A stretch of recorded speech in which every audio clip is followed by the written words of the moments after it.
موجم اوسط کی ایک روایت ہے، وہ روایت اس رات میں خاص طور پہ پیغام کے طور پہ بھیج دیتے ہیں کہ اللہ کے نبی صلی اللہ علیہ وسلم نے سکھایا کہ جب نیا سال شروع ہوتا تھا یا نیا مہینہ شروع ہوتا تھا تو ہم یہ دعا پڑھ لیتے تھے. حدیث ہے وقت قال كان اصحاب النبی صلی اللہ علیہ وسلم يتعلمون هذا الدعاء اذا دخلت السنه او الشهر، کہ اللہ کے نبی صلی اللہ علیہ وسلم یہ دعا سکھایا کرتے تھے.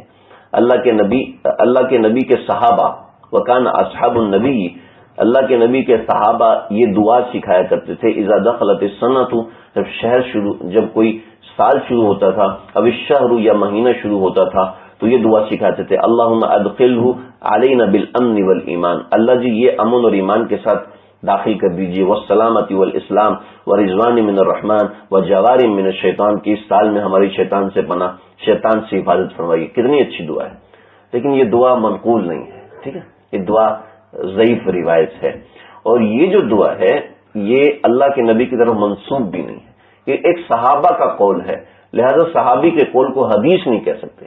صحابی کا قول بہت معتبر، بہت مبارک ہے، لیکن اس کو حدیث نہیں کہہ سکتے. پہلی بات تو یہ کہ یہ حدیث نہیں ہے. موجم کبیر طبرانی کی جو روایت ہے، یہ موجم کبیر طبرانی کی روایت نمبر 6162 نمبر غالباً روایت ہے. موجم کبیر اوسط، طبرانی نہیں، موجم کبیر اوسط کی یہ روایت ہے، لیکن یہ پہلی تو بات یہ کہ حدیث نہیں ہے. ٹھیک ہے. نمبر 2 صحابی کا قول ہے، لیکن صحابی کا قول بھی ضعیف ہے. یعنی اس میں رشدین بن سعد ہیں جو کہ صحیح راوی نہیں ہے، ضعیف راوی، جھوٹ بولتا تھا، اور بعض نے کہا نہیں جھوٹ نہیں بولتا تھا لیکن اس کا حافظہ ٹھیک نہیں تھا، درمیان میں اپنی طرف سے باتیں شامل کر دیتا تھا، تو اس وجہ سے یہ روایت صحیح نہیں ہے. یہ ایک صحابی کا قول بھی نہیں ہو سکا. ٹھیک ہے. پھر اس سے اگلی بات جو صحیح بات ہے وہ یہ ہے کہ جتنی بھی روایتیں یہ چاند دیکھنے کی روایتیں، 5 روایتیں ہیں، تو وہ چاند دیکھنے کی روایتیں، سال شروع ہونے کی کوئی بھی روایت نہیں ہے. سمجھ رہے؟ اگر ہوتی تو ہمارے تھانوی رحمۃ اللہ علیہ تو لکھتے، شیخ الاسلام مفتی تقی عثمانی صاحب لکھتے، اکابرین اس کو لکھتے. آج یہ نئے نئے محققین نے اس طرح کی روایتیں نکالنا شروع کر دیں اور اپنی مرضی سے ترجمہ کرنا شروع کر دیا، اور جناب اس کو حدیث بنا دیا، اس روایت کو حدیث بنا دیا. حالانکہ یہ حدیث بھی نہیں ہے، قول صحابی بھی نہیں بنتا اور بہت ہی کمزور، لہذا کوئی دعا بھی منقول نہیں ہے.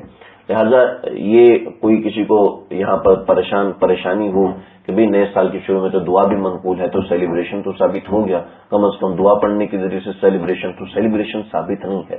سیلیبریشن 2 موقعوں پہ ثابت ہے سال کے اندر، اور وہ یہ ہے کہ عید کے موقع کو منایا جائے، اور پھر دوسری عید کے موقع کو منایا جائے، پھر کھانا کھلانا، افطار کا کھانا کھلانا، کسی دوسرے کو کھانا کھلاؤ، کسی بھی موقع پہ کھلاؤ، لیکن کوئی موقع متعین کر کے جیسے نیا سال ہے تو نئے سال کے شروع میں ہم اس لیے کھلا رہے ہیں تاکہ پورا سال آسانی سے گزرے.